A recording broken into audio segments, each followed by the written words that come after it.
Eu tenho o prazer agora de convidar Leonel Kaas. Ele é curador e editor de livros de arte e vai nos falar sobre a segunda arte, a pintura. Leonel, muito obrigado por você ter vindo.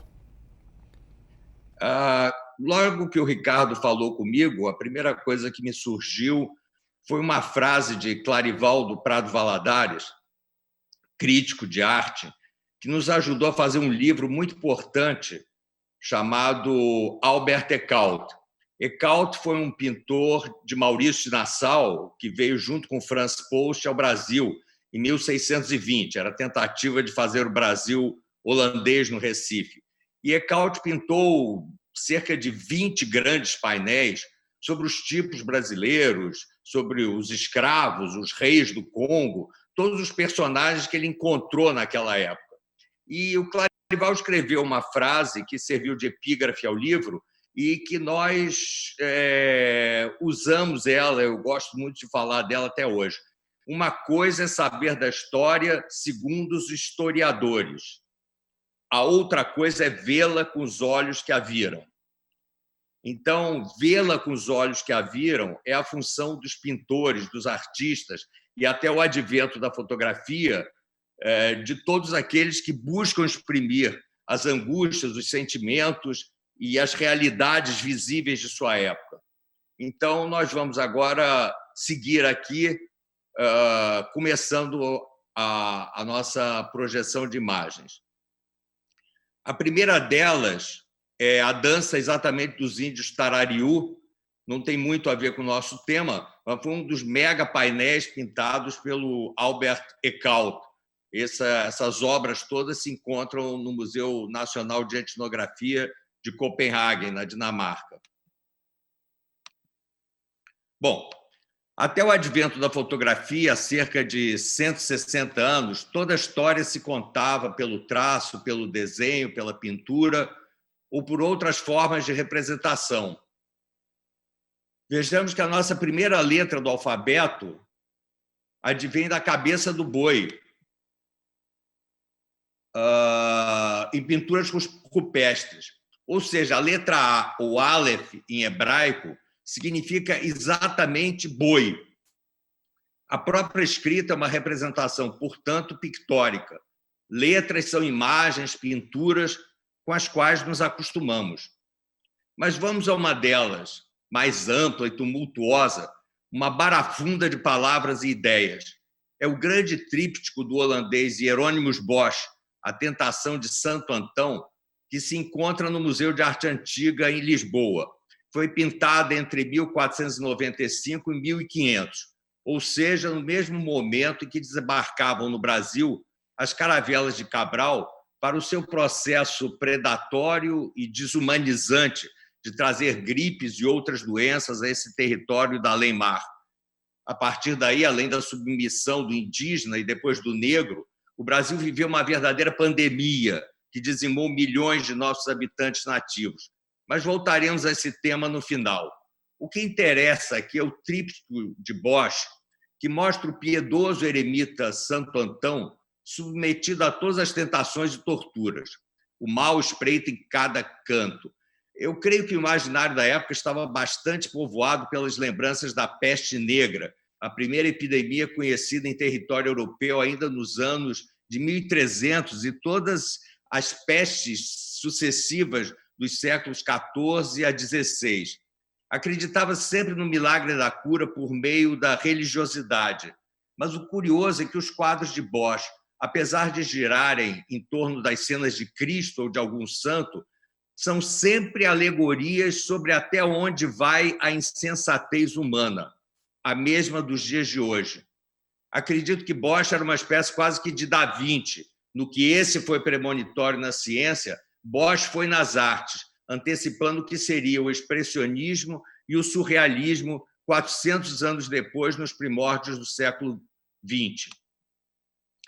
A variedade de monstros e diabos é espantosa, como numa alegoria aos tormentos que afligiam a alma do santo peregrino. Há um demônio com crânio de cavalo tocando alaúde, um peixe, metade gôndola, engolindo um homem, uma mulher com cauda de lagarto cavalgando uma ratazana. São imagens asquerosas que, no entanto, exercem enorme fascínio. O caminho de Bosch foi o de expor vísceras, elementos que se tornam visíveis diante de todas as pandemias e pestes. A crueldade, a violência, o cada um por si, o medo, o salve-se quem puder. Por esse período, é muito curioso que Lisboa tomava medidas para isolar a cidade. Em 1487, Dom João II ordenou que se colocassem no porto marcos de mármore com uma bandeira de São Sebastião, o santo protetor contra a peste, protetor do Rio de Janeiro também, e outro com a bandeira de São Vicente, padroeiro de Lisboa. As embarcações oriundas de lugares perigosos que se suspeitassem infectados não podiam entrar no espaço guardado pelos dois santos, funcionando a proteção sagrada como uma verdadeira medida profilática. As aglomerações também eram evitadas, à exceção das celebrações religiosas, como em honra de São Sebastião. E a terceira medida profilática consistiu em construir casas da peste, como eram denominadas, que eram montadas fora dos muros da cidade, visando controlar esses surtos. Tudo mais ou menos igual a hoje, de uma certa forma. O holandês Peter Bruegel, o Velho, pintou em torno de 1952 o painel O Triunfo da Morte, que se encontra no Museu do Prado, em Madrid. Bruegel morreu prematuramente aos 44 anos e, em sua maioria, sua obra é composta de cenas cotidianas. No entanto, O Triunfo da Morte mostra a influência da tradição medieval, que se manteve forte durante a Idade Média e início da Idade Moderna. Pragas, epidemias e guerras religiosas assolaram-se a Europa. Falava-se muito em castigo divino, como se não houvesse formas de salvação da humanidade. As cores quentes, sobretudo o ocre, acentuam ainda mais o aspecto infernal da imagem. O ângulo do olhar do espectador, direcionado ao chão, reafirma a visão apocalíptica. Nessa obra, o conteúdo moral é o da morte impiedosa, que assola a todos, sem distinção de classe ou posição social. O rei, o bispo, o plebeu, as amantes, ninguém escapa. É impactante a figura da morte ao centro, que aparece sobre um cavalo esquelético, bem ao centro da obra, com uma foice na mão e uma posição de ataque. Bruegel mantém nessa obra a fragmentação característica de Bosch. O tema é mostrado através de muitas cenas episódicas e multiplicação de pequenos objetos que ocupam a vastidão do espaço representado. Vou sair um minuto da pintura e entrar em outra forma de expressão, a escultura. É o tema da morte que se afigura com tal ardor no rosto e planejamento da beata Ludovica. A obra do arquiteto Bernini, o mesmo do Duomo de Florença, e se encontra numa igreja no bairro do Trastevere, em Roma. A beata está deitada num colchão, num momento de sua comunhão mística com Deus. As dobras do seu hábito refletem seu estado turbulento e sua cabeça está atirada para trás em direção de um travesseiro bordado no próprio mármore, envolvendo o corpo um planejamento tão enrugado e transtornante como a contrição do rosto da beata que ali se encontra sepultada. Ontem, conversando com o Dr. Ricardo Cruz, nós nos lembramos da peça do Rapto da Preserpina e o detalhe magnífico das mãos no corpo da escultura. A obra do belga Van Dyck intitula-se Santa Rosália intercedendo pelas vítimas da praga de Palermo. Foi executada em 1625 e encontra-se no Metropolitan Museum de Nova York. A história dessa pintura é curiosa. Van Dyck viaja a Sicília em 1624, aos 25 anos de idade, e em Palermo presencia os primeiros sinais de uma epidemia que mataria grande parte da população local. De quarentena, o pintor vê o fechamento do porto, a superlotação do hospital, os gemidos dos enfermos.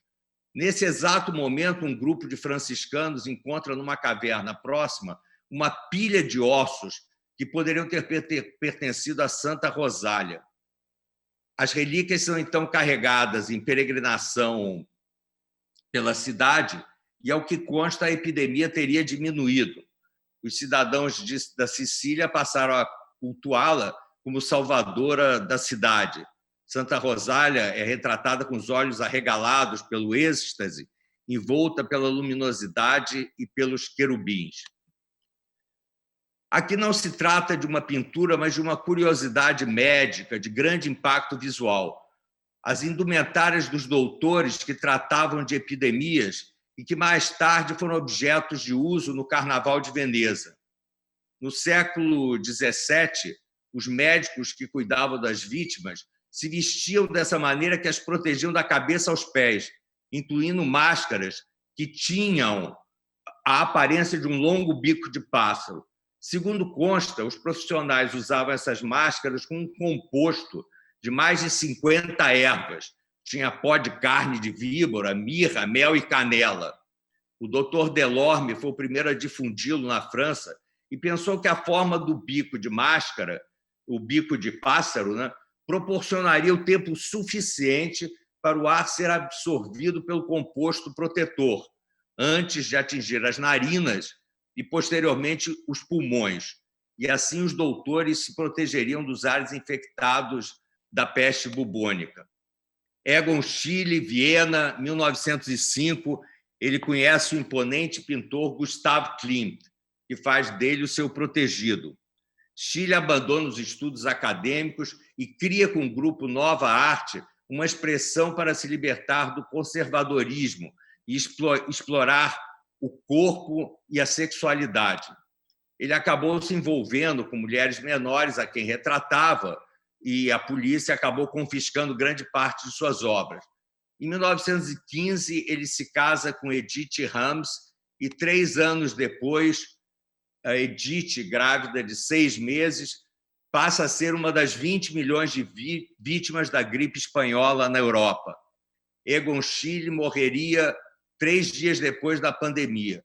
Suas obras contorcidas mostram seres humanos transfigurados por fortes impulsos e sentimentos de medo, dor, sofrimento e também gozo, prazer e êxtase. A vida e a morte do austríaco Gustav Klimt se encontra no Museu Leopoldum, em Viena. A morte é representada por um esqueleto usando uma longa túnica azul, entremeado de cruzes negras. A morte segura firmemente um cetro vermelho nas mãos, que simboliza o seu poder sobre a vida. Ao mirar o conjunto de humanos, parece rir do fim que as espera, mais cedo ou mais tarde. Está ali como um predador feroz, à espera de sua presa, não importando o tempo de espera. As doenças moldaram a maneira do pintor norueguês Edvard Munch, autor do célebre O Grito, ver o mundo. De todas as doenças com as quais conviveu, a que mais marcou Munch foi a tuberculose pulmonar, que matou a sua irmã Sophie em 1877, quando ela tinha apenas 15 anos de idade e ele 14. O fato em si já é dramático para qualquer pessoa, mas no caso de Munch havia um precedente. Sua mãe, Laura, fora vítima da mesma doença quando ele tinha 5 anos de idade. Nas diversas pinturas a seguir, vemos quadros com o título de Morte no Quarto da Doente e outros, em que o pintor procura chamar a atenção para o aspecto torturante e claustrofóbico do quarto. As figuras tornam-se quase irreconhecíveis, os rostos são desfigurados, lavados, fugidios. Os quadros são lembranças da morte na família, mas com as pessoas retratadas na idade adulta. Munch pintou retratos de algumas pessoas importantes, dentre as quais o oftalmologista Dr. Max Linde. Além de médico, Linde era colecionador. Em 1925, passando por dificuldades financeiras, o médico decide vender sua expressiva coleção de arte a museus alemães, que os expõem e torna o artista conhecido e valorizado. Munch também sobreviveu, muito convalescente, à pandemia da gripe espanhola. Perto de morrer, ele diz: a vida representa uma vitória temporária sobre a força da gravidade. Mantemo-nos erguidos de pé, mas um dia temos de nos deitar para morrer. O grande pintor norueguês parou de pintar em 1936 por causa de uma grave enfermidade ocular. Nós temos agora uma obra de Magritte, que é tão simbólica e representativa de nosso tempo, esses rostos envolvidos por essas máscaras, tentando um beijo impossível, lembrando aquelas figuras do Bosch que nós falamos um pouco mais atrás. O Bosch foi realmente um predecessor 4 séculos antes do surrealismo. Nós temos aqui uma foto rara de Mapplethorpe, o fotógrafo norte-americano que se especializou na fotografia de corpos negros nus e que lembram muito o caso recente de George Floyd, que já era uma denúncia que ele fazia algumas décadas atrás. O Keith Haring surge como uma parte da vibrante cena artística de Nova York dos anos 1980. Ele é reconhecido por seus enganosamente simples ícones inspirados em desenhos animados. Comparados a hieróglifos modernos, suas imagens combinam ideias e técnicas do grafite e da pop art. Haring democratizou a arte ao criar colaborativamente murais em espaços públicos. Ao longo de sua curta carreira, Haring morreu aos 31 anos de epidemia da AIDS. Seu trabalho forneceu comentários pungentes, explícitos e positivos sobre as questões vitais de sua época: a AIDS, a dependência da droga, o racismo, as liberdades sexuais e o poder do amor. Nós estamos agora diante da street art, que faz uma grande ironia na nossa época, com os personagens políticos e com a atualidade. Nós vemos aqui a China e os Estados Unidos também se beijando, como naquela cena do Magritte, né? E continuamos, né, com outras formas de representação mundo afora, como na Índia, ou como esse famoso quadro de Vermeer, a moça do brinco de brilhantes, que está com uma máscara. A street art é uma das formas mais contemporâneas e colaborativas de exibir imediatamente, visivelmente, os sintomas de nossa época. Eu gostaria de voltar aqui 500 anos para o Brasil. Os índios eram cerca de 2,5 milhões de habitantes da terra brasileira, quando aqui chegaram os colonizadores portugueses.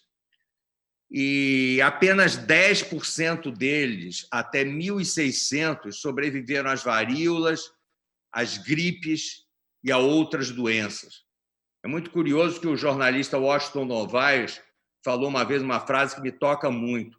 Ele disse assim: os índios brincam muito, os índios riem muito, os índios dançam muito. Era insuportável ao homem branco tolerar tanta beleza.